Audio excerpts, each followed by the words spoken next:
25th of February 2022, we as a population, as a country, were notified of an accident having occurred involving 5 divers from a company called LMCS Limited.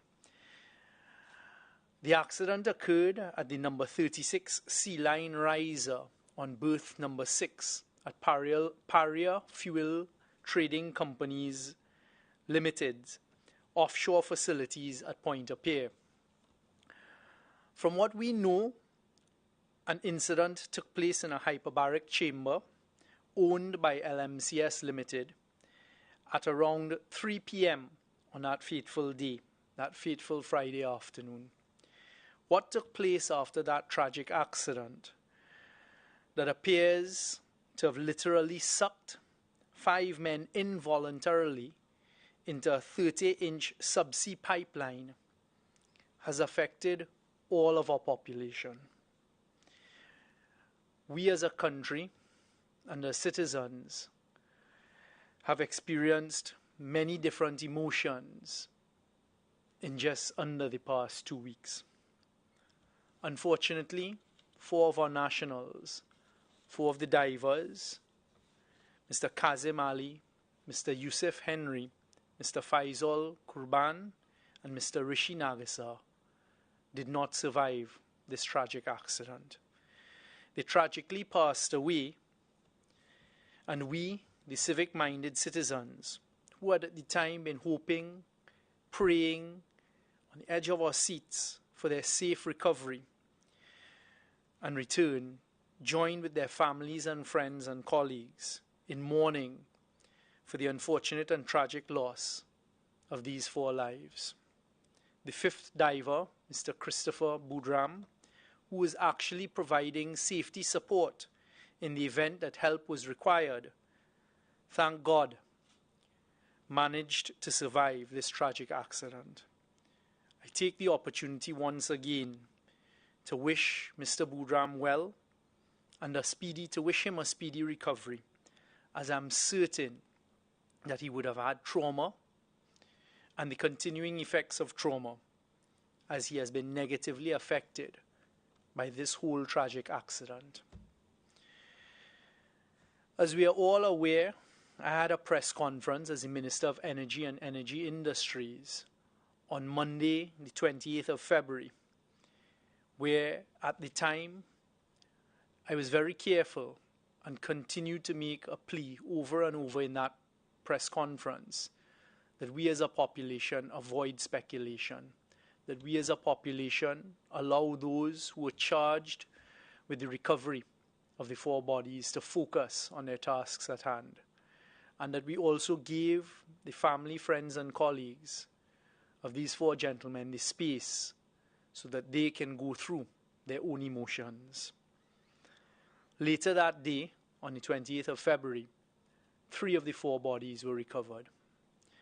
At that time, the Honourable Prime Minister came out and via a personal statement expressed his sincere condolences and expressed his emotions, and he too pleaded with us, the population, to have a sense of dignity and to avoid speculation and to allow these families to go through their process as we awaited the recovery of the 4th body, Mr. Nagasa. His body was recovered shortly thereafter. Again, as a citizen of Trinidad and Tobago and as a government's representative, and I take the liberty on behalf of all of you, the right-thinking, civic-minded citizens of Trinidad and Tobago, I wish to record and express my sincere condolences on my behalf and on your behalves to the family, friends and colleagues of these 4 nationals who lost their life as a result of a tragic accident that took place on the 25th of February 2022. At every stage, I personally have made pleas with people to allow the families, friends and colleagues of these 4 gentlemen the space and the dignity to grieve. In fact, I did it up to the other day in 2 statements that I was compelled to put out by some of the behavior, in response to some of the behavior that unfortunately took place. It was just last Thursday, exactly here, standing here, at last week's post-cabinet press conference, that I announced that the cabinet had taken a decision earlier that day, on the 3rd of March 2021, to appoint the members to an investigative committee that was cloaked, and I repeat it, with the statutory authority from the Ministry of Energy and Energy Industries being the regulator. The Ministry of Energy and Energy Industries has to do an investigation. The Cabinet took the decision at that time, last week, Thursday, to appoint a 5-panel investigative team. We had given the assurance through me from as early as Monday, the 28th of February, that this committee would be comprised of 5 professionals with the necessary expertise and independence to carry out the investigative task at hand. What happened thereafter, in diplomatic language, is rather unfortunate, but telling, and I am certain that many members of this population would have taken careful note. Immediately after the announcement of this 5-panel committee, with the legal authority of the Ministry of Energy and Energy Industries, where there was not a single public servant or member of the ministry forming part of this investigative panel, being led by none other than the leader of the opposition, there became a barrage of what can only be described as disturbing, disappointing for some of us who still have hope that there will be some sense of decency by the opposition, and disgusting behavior straight from the leader of the opposition and a number of agents of the opposition. Immediately, the attacks began, again, as I say, from the leader of the opposition, and then from a 3-panel press conference of members of the opposition on Shell and BP, making the most wild accusations that Shell and BP should not participate on this panel, as they were licensed by the government of Trinidad and Tobago and had relationships with the government of Trinidad and Tobago. Every single citizen in Trinidad and Tobago has a relationship with the government of Trinidad and Tobago. Every single one of us. Shell and BP, as you are aware, are the 2 largest multinational oil and gas companies in Trinidad and Tobago and have been operating here for decades. Shell taking over BG's operations in or around 2017. I was very careful in advising the cabinet as to what these representatives would be and who they would be.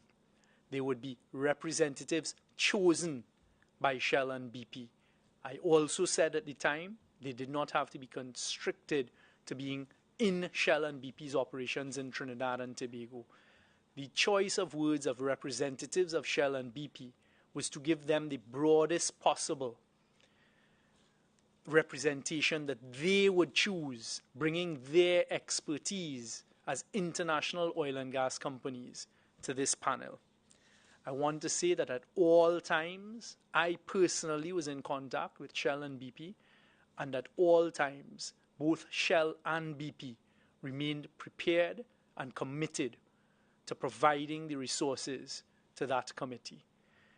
Thereafter, it was actually last week Saturday, because I recall coming out of a meeting where I did not have my phone for about 3.5 hours, to see a statement put out again by the leader of the opposition, and then followed by agents of the opposition, attacking the nominee of the Energy Chamber of Trinidad and Tobago.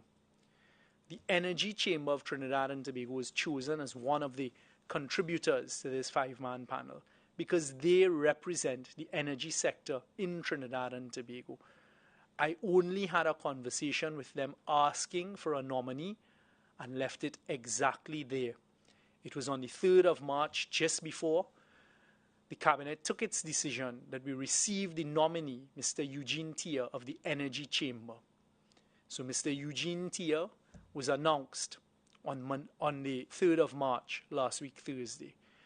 What we saw that then took place on Saturday and for the next few days, led again by the Leader of the Opposition, was personalized attacks of the most spurious and scandalous nature on the nominee of the Energy Chamber.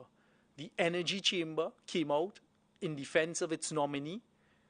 We, the government, took a decision because it was not our nominee to say nothing. And the most spurious attacks trying to link myself, the Honorable Prime Minister, and even the chairman of TPHL to Mr. Eugene Tier. And those attacks continued after the Energy Chamber came out and said what they had to. The opposition, under the hand of both the Leader of the Opposition and their agents, then began the most unwarranted, unjustified, and actually shocking attacks on the Energy Chamber that culminated in a statement being issued by the UNC opposition attacking each of the board members of this independent body, the Energy Chamber of Trinidad and Tobago. And the suggestion, the most ludicrous suggestion, which continued up to yesterday or day before by the Leader of the Opposition and her agents, that the Energy Chamber contained P&M agents.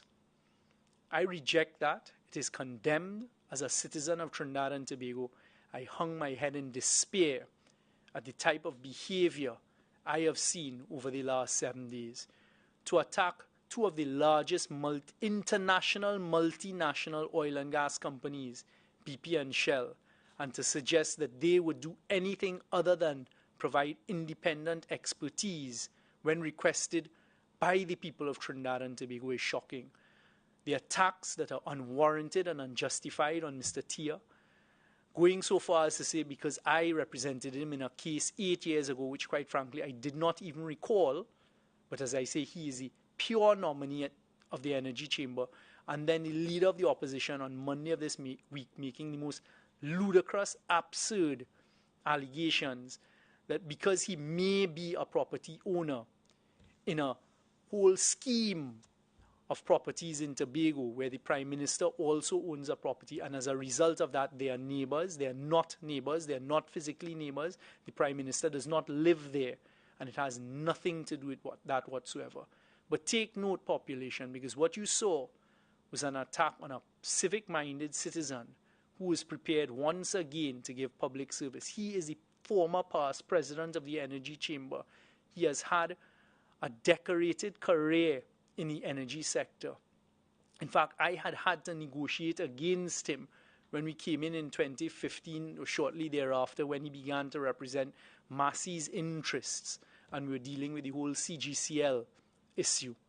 So to suggest that he was biased, we reject, but that is all history.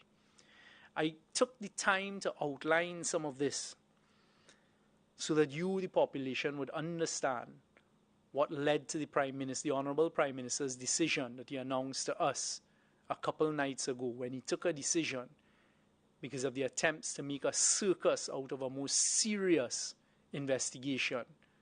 And he declared that he would ask the Cabinet to consider and to approve a Commission of Enquiry into this tragic accident. We, the population, should pause and very carefully consider the type of behavior we've seen at a time where at least 4 families are grieving with the loss of their family members, as we've seen the funerals take place one after the other, and seen the pain and experience the trauma and emotion that these family members, the friends and the colleagues are going through out of a tragic accident. Who descended and what was done at every single stage and step of the way to attack independent people, important bodies and entities, to make the most spurious of allegations, which have now culminated in a decision, and I can announce it now, that the Cabinet, a short while ago, agreed and approved a Commission of Enquiry. And we have agreed to the establishment of a Commission of Enquiry to examine and inquire into all of the circumstances which led to the tragic incidents which occurred on Friday, February 25th, 2022, at facilities owned by the Paria Fuel Trading Company Limited, located at number 36 Sealine Riser on berth number 6, which led to the deaths of 4 employees of LMCS Limited.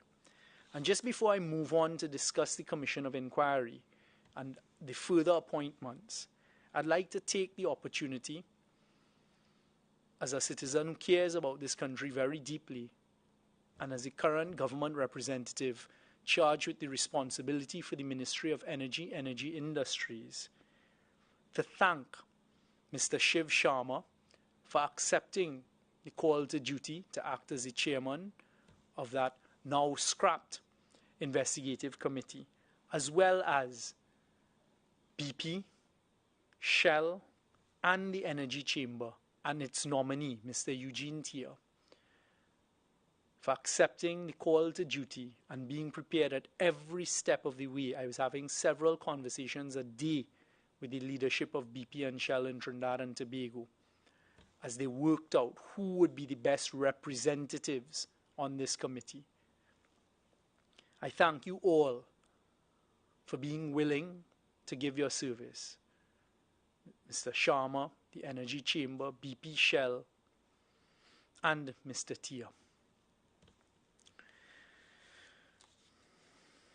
I'd also like to say, because they're trying to form part of our conversation, that all of the statutory bodies that are charged with a responsibility and a duty to conduct investigations into this incident have been doing so.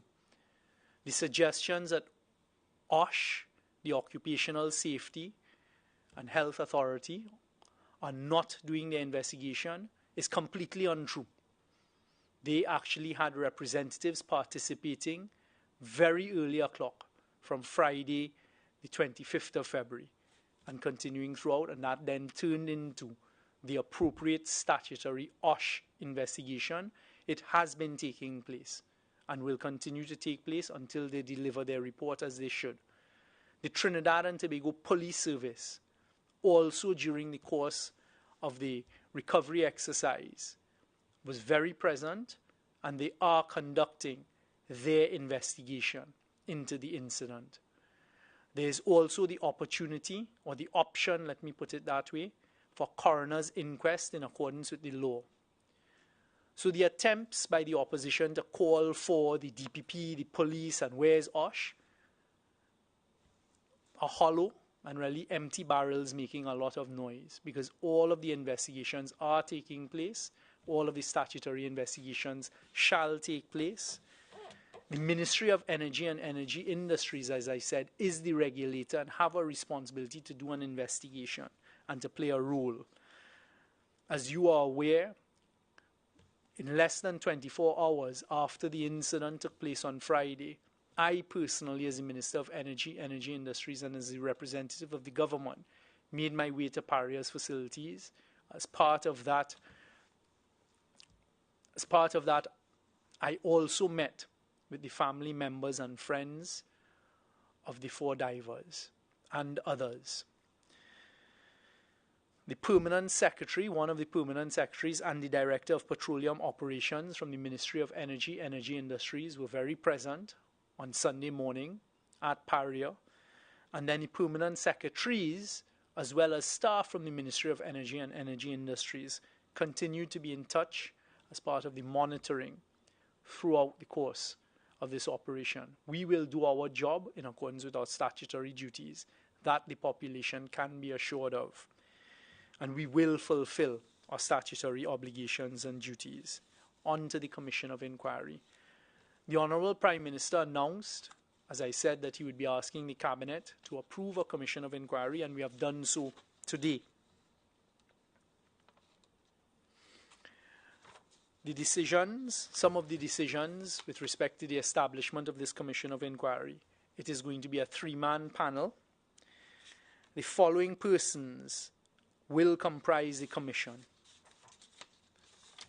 It shall be chaired by a regional, I dare say legal luminary, the Honorable Mr. Justice C. Dennis Morrison, OJ, which is Order of Jamaica, CD, QC, Queen's Counsel. The Honorable Mr. Justice Dennis Morrison will chair the Commission of Enquiry.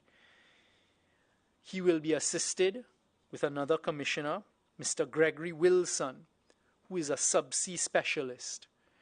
And the third member, we're hoping, will be a representative from a specialist international investigative firm with experience in conducting investigations into accidents and incidents in large industrial settings, especially in oil and gas.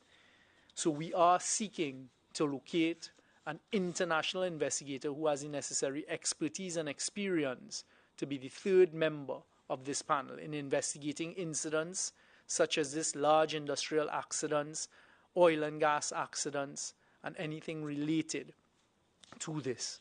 We have already had conversations with a couple firms, and we continue to pursue those discussions. We've taken the precaution in saying that the quorum of this commission shall be constituted by 2 members, because we don't want it to be held back if we're unable to find a willing participant who is an international investigator, but it is being pursued. Mr. Dennis Morrison, just to give you all an idea of the caliber of individual, he was appointed to the Court of Appeal of Jamaica, direct from private practice in 2008, and was president of the Court of Appeal in Jamaica from January 2016 up until his retirement in December 2020. He has also served as a judge of the Court of Appeal of Belize, acted as a judge of the Eastern Caribbean Court of Appeal, is currently a judge of the Court of Appeal of the Cayman Islands, and was appointed the president of the Court of Appeal of the Turks and Caicos in March 2021. He is also a member of the Regional Judicial and Legal Services Commission. And his CV goes on and on and on. But that gives you an insight into the caliber of the gentleman who has agreed to chair this Commission of Enquiry, Cecil Dennis Harrington Morrison, Queen's Counsel. Mr. Gregory Wilson has 25 years of diversified experience with in-depth knowledge of the subsea and subsea construction industry. He has worked in that 25 years. He's also been part of incident management teams in response. He has ROV tooling specialist expertise. He has been a diver in deep sea dive operations in the oil and gas sector, senior diver, a ROV engineer. In short, he has worked extensively in subsea operations, including diving, for the last 25 years. Those are so far the 2 appointed commissioners who will sit on this Commission of Enquiry. The Cabinet has decided to appoint Mr. Ramesh Lawrence Maraj to be the lead counsel to the Commission, and he is to be assisted by attorneys at law, Mr. Ronnie Besessa and Ms. Vijaya Maraj. We have taken a decision that the Minister of Energy and Energy Industries and the Attorney General will work to develop the specific terms of reference for the Commission, but the Cabinet has outlined the guidance as to what should be encompassed in those terms of reference, and subsequently the terms of reference shall be provided. And I hasten to add that in drafting the Cabinet note and looking at least 5 other commissions of inquiry in the past, including from the UNC administration, that ability for 2 Cabinet colleagues and their offices to collaborate to formulate the terms of reference was found as precedent in the CLICO HCU Commission of Inquiry, Hindu Credit Union Commission of Inquiry. The secretary, there will be a secretary of the Commission of Inquiry designated and appointed in accordance with Section 6 of the Commission of Inquiries Act, Chapter 1901. The Commission of Inquiry will be provided with such staff as may be required to support the work of the Commission. The Commission of Enquiry shall sit in public, but of course the Commission will be given the absolute discretion to determine whether to sit wholly or from time to time in public or sometimes in private. The Commission of Enquiry is being asked to submit its report to the President within the period of 6 months from its first sitting. And as is normal, the line ministry to handle the administrative arrangements for the Commission of Enquiry will be the Office of the Prime Minister.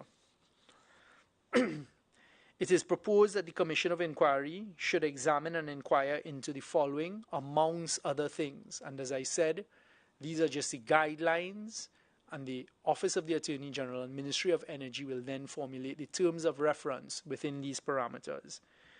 They should examine and inquire into the scope of works issued by Paria for the exercise. They should ascertain the proposals and plans submitted by LMCS Limited to conduct the works at the material site. They should examine generally the policy, procedures, practices, conduct relating to the employees and organized labor for these types of maintenance exercises for Paria and for other companies likewise. They should identify the precise facts and circumstances which led up to and resulted in the loss of life, and whether this was reasonable and justifiable in the particular circumstances. They will examine all of the decisions and actions taken after it became clear that the 5 LMCS Limited divers went missing. They will investigate the nature, extent, and application of any standing orders, policy considerations, legislation, or other instructions in dealing with the situation which gave rise to this incident. They will identify whether Paria and LMCS employed sufficient safeguards and measures to ensure the safety of its contracted employees, property, and the prevention of the incident. They will determine the adequacy and mechanical integrity of equipment utilized by LMCS. They will determine the adequacy of LMCS's plans utilized for the operation. They will identify whether by act or omission any identified or unidentified party directly or indirectly caused loss of life. They will examine the role played by Paria and LMCS through its respective units individually and collectively in dealing with this incident. And they will examine all other material circumstances leading up to and surrounding the incident that took place on February 25, 2022, that led to the tragic death of the 4 LMCS divers, continuing up to the recovery of their bodies. Paria have been told that they must cooperate fully with this Commission of Enquiry, and I was happy and pleased to be told in response that Paria have been cooperating fully with all of the investigations taking place, including the 2 that I've already referred to, the OSH and the police investigations. And they have given the undertaking, and I'm certain they will fulfill it, that they will participate fully in this Commission of Enquiry. We would expect, and I'm asking here, that every party that has a role to play in this would cooperate fully with this Commission of Enquiry.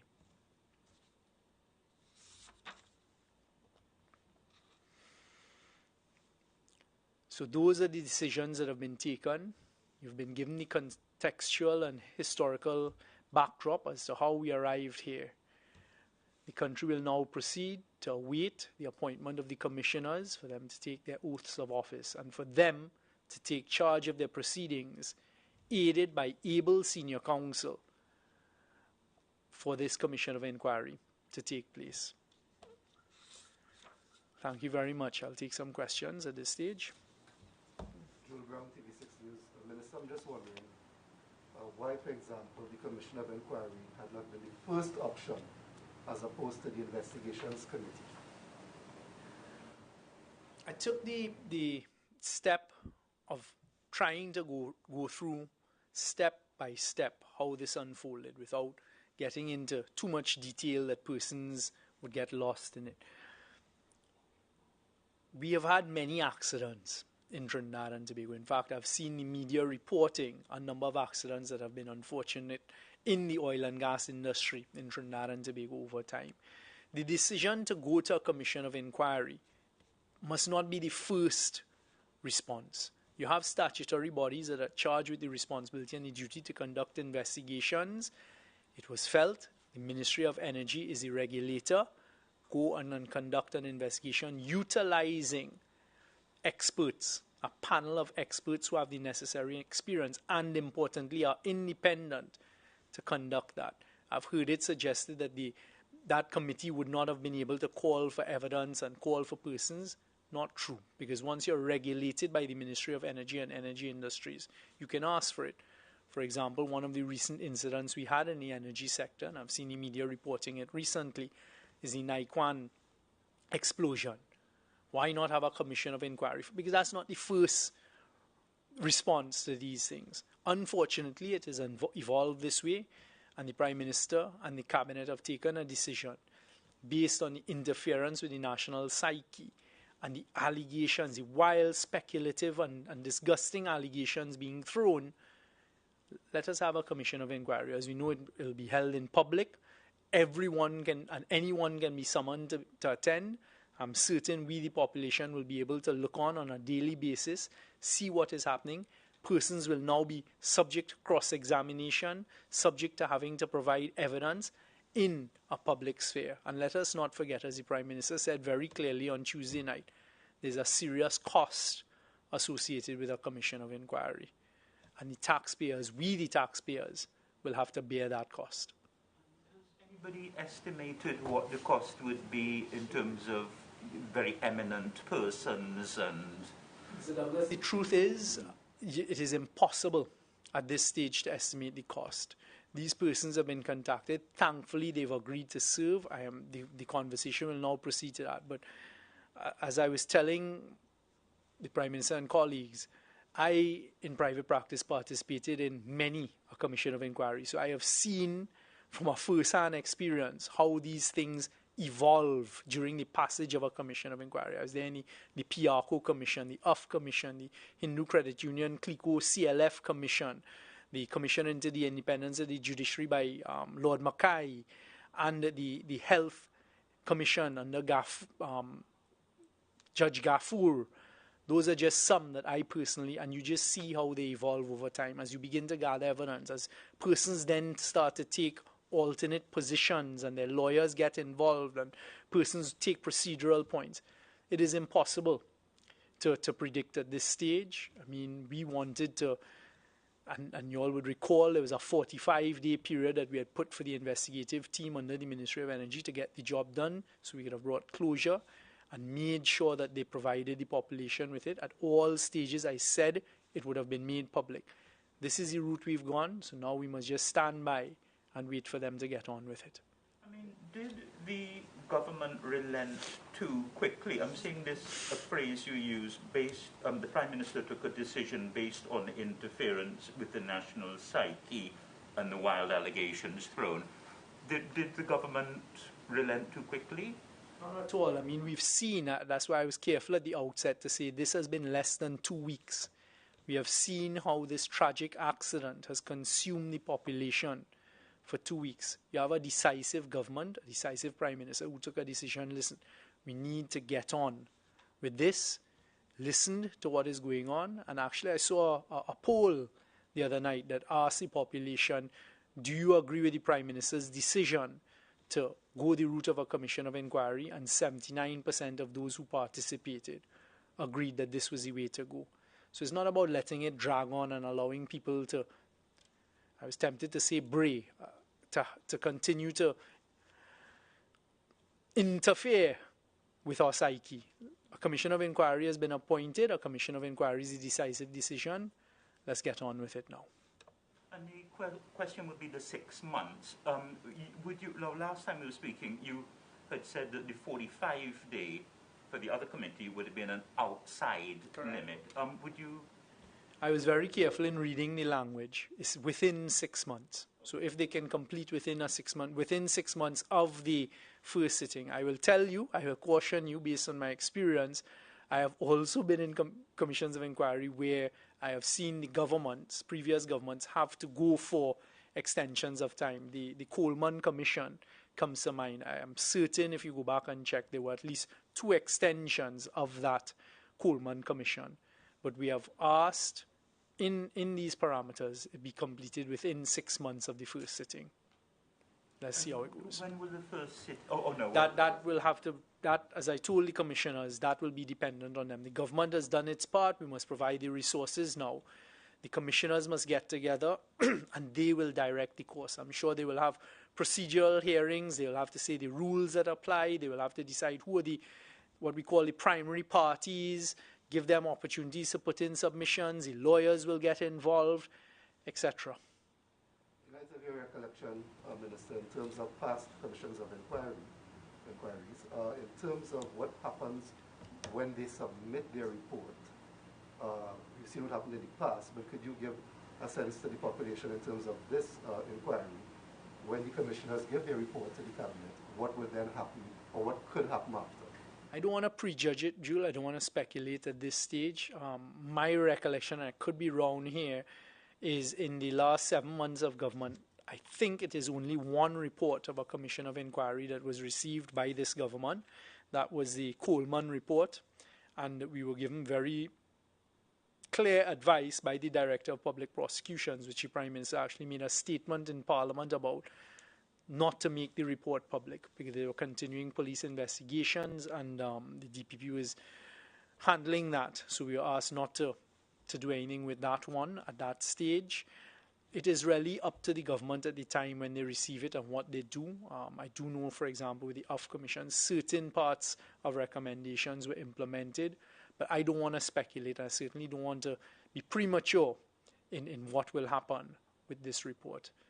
And also, you said, Minister, earlier, with regard to Mr. Thiel, in terms of the statements made by the opposition, you did not recall having been one of the members of the team for the appellants in that particular ETEC matter. Yes. Mr. Thiel was an appellant. If you had recalled at the time when the Energy Chamber gave its recommendation, would have that been a factor in terms of whether you said yes or no? Absolutely not. I mean, when that was brought to my attention, Julian, why I'm smiling, during the course of my legal career, I represented a lot of people, and I'm smiling. Former clients, Ansel Roger, who loves to scream my name. I represented the OWTU in many, many matters and personally represented Mr. Roger when the then Prime Minister, Kamala Persad-Bissessar, was looking in local parlance to bust his throat in 2014, and she, as the head of the government, wanted to have Mr. Roger fired from Petrotrin when he was the PG, the President General of OWTU. I represented him then. I went to court many a time to prevent injunctions for Mr. Roger. In fact, I was remembering I represented the steel workers trade union, and on the opposite side on a Friday evening was Michael Kwamina being led by a senior counsel and being instructed by Faris Al-Rawi. That is how the legal profession goes. But what I can say, and I will say it to Mrs. Persad-Bissessar, is at least I represented people. And my name is on a lot of judgments.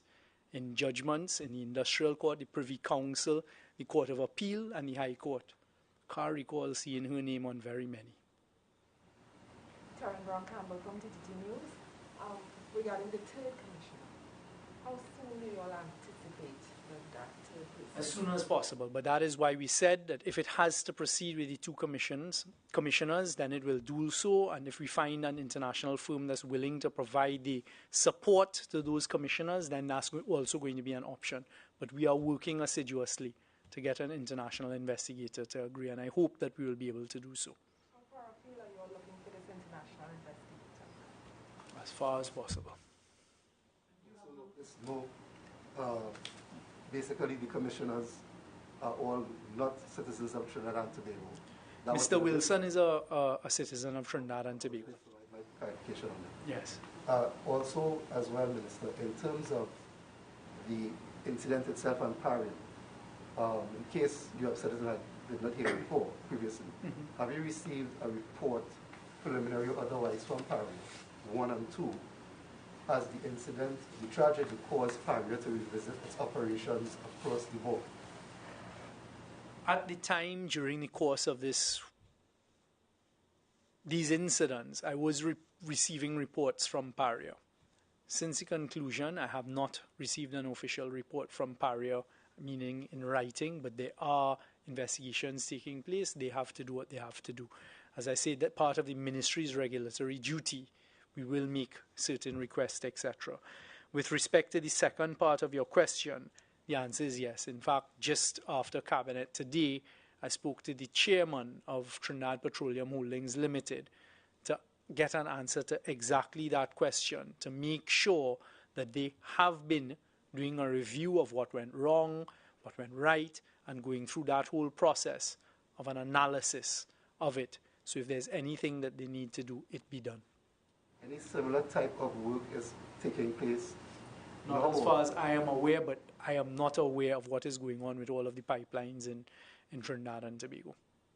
But at the very least, whether to rephrase the question, should any such work take place for the time being, while you're still looking at investigations and so on?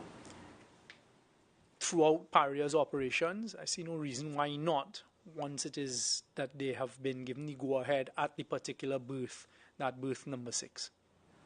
Regarding evidence at the berths, there was some... The point has been made by critics out there that if works are going on at berth 5 and 6 now, then evidence of the accident could be misplaced or so forth. Was there, could you answer that at all? If efforts have been made to secure evidence, like by way of taking photographs or so forth? I cannot give you the specifics with respect to that, but I strongly suspect, yes, what needed to be captured at the time in terms of photographs and other types of that type of what had taken place evidence would have been done, because I have been provided with some photographs, and I am sure that they've done what they're supposed to do, or at least I hope so. Let me put it that way.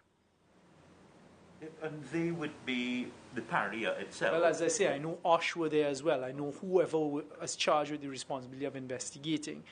In speaking to the international investigators that I have over the last couple of days, they do something called a back to source.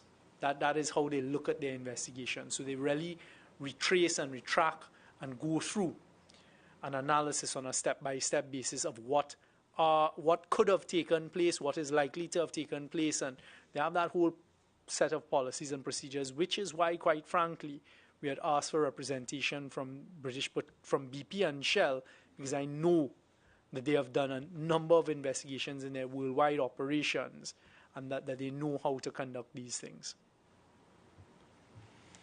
Would this change the way approvals are given for projects like the kind of work done at that kind of pipeline operation? I can't speculate, Jules. I don't know if there was anything wrong with the approvals that were given. I prefer let us wait, let us have this Commission of Enquiry do its job. I'm certain it will be thorough just by knowing the individuals who are involved, the counsel to the Commission.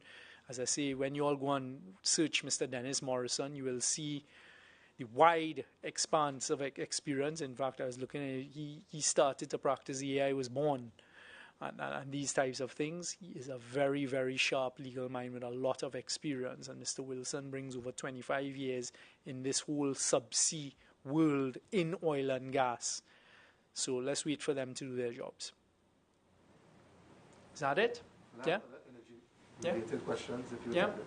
We heard from the Prime Minister in terms of the issue of oil and gas prices presently, especially the issue of oil situation in Ukraine and the impact it's having on oil prices, and whether the government would have to look at the issue of the price of fuel at the pump. There had been an announced policy proposal for what I could basically floating rate at the fuel pump that will go up and down depending on international prices, but that has not taken place yet. Would now be the time to do that as the economy is still recovering from the pandemic? You would have heard the Prime Minister. He was very, very clear, very careful and measured in what he said.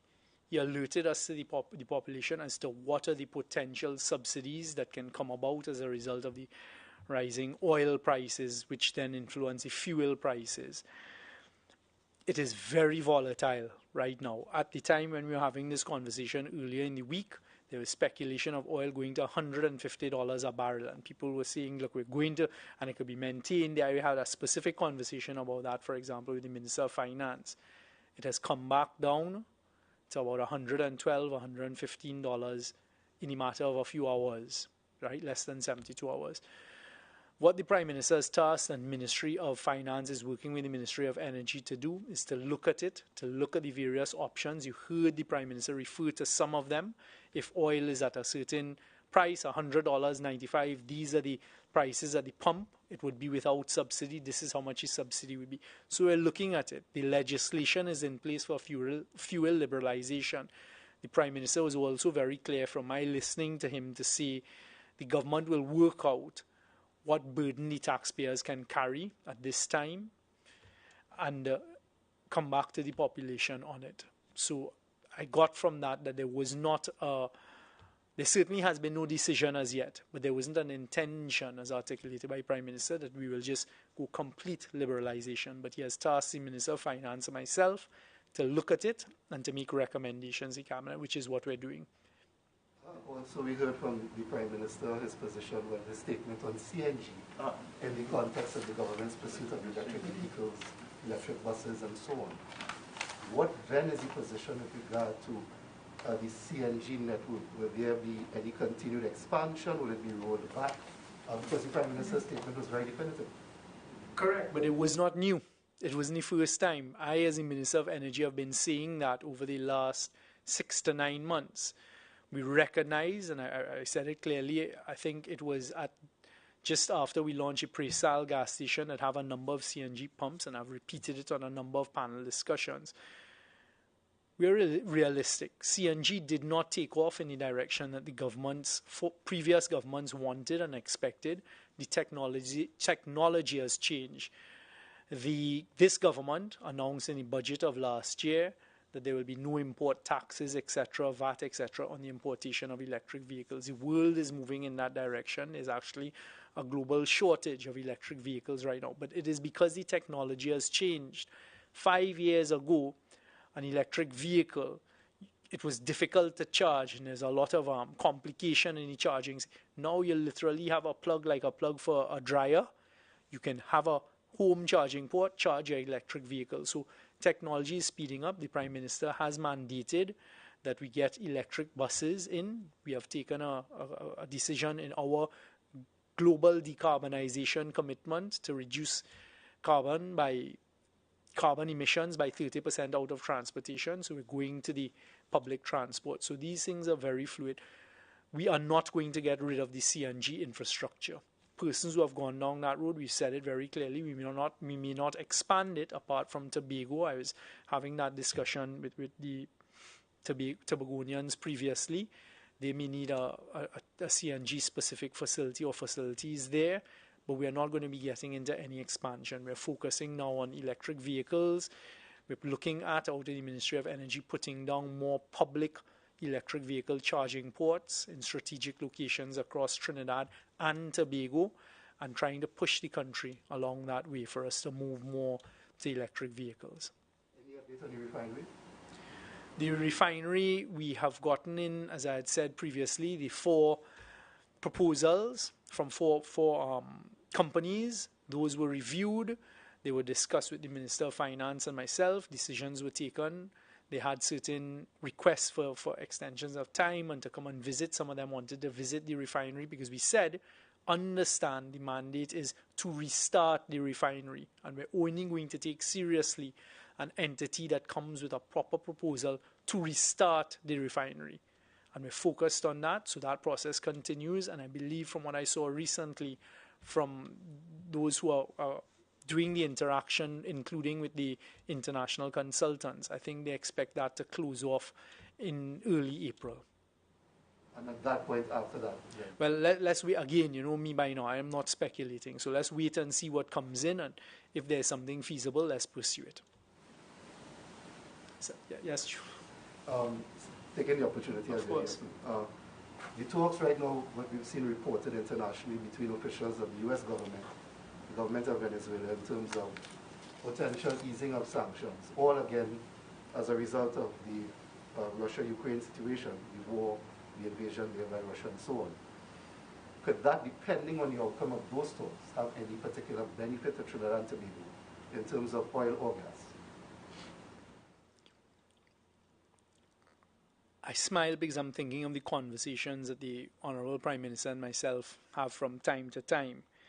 I want to assure the population through you all that this is not a government that is sleeping, nor it is a government that is not connected and always looking for opportunities for Trinidad and Tobago. There were questions asked as to why the Prime Minister and myself went to Doha, Qatar, the other day. It is because that was to sit at tables, including a table with leaders, both at the head of government stage and at the ministerial level, with the persons who hold over 71% of the gas reserves in the world, including Venezuela. We are very active all of the time in pursuing things that can benefit Trinidad and Tobago. So what we're seeing here, I can assure the population, we have already been having necessary discussions and already pursuing what needs to be pursued to benefit Trinidad and Tobago, particularly in the gas area. And there will be more coming out of that in the not too distant future. We are constantly doing it, and I always have to smile when people say, well, the government should think about, like there was one article yesterday that Young should go up to Washington, D.C. next week. The Prime Minister should tell him, drop everything and go up to Washington, D.C. next week. I was already planning to be in Washington, D.C. next week. The Prime Minister, myself, and the government are always looking at opportunities and angles for Trinidad and Tobago. And we will continue to pursue that and hopefully come with good news. And going back to what happened at Paria and the tragedy there, in terms of the families of the divers, in terms of support, any sense of the level of support being given from, let's say, at the very least, Paria to those families?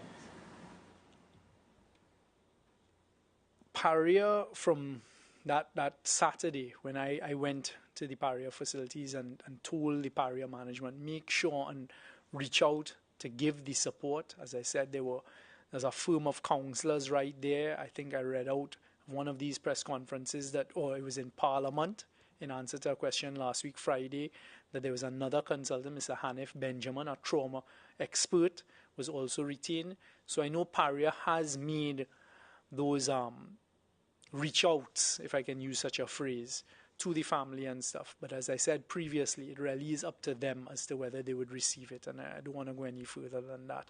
But Paria has been told, and I know they have tried and will hopefully continue to try, that whatever support that can be provided, it will be provided by Paria. Okay? Thank you all very much. Please take care.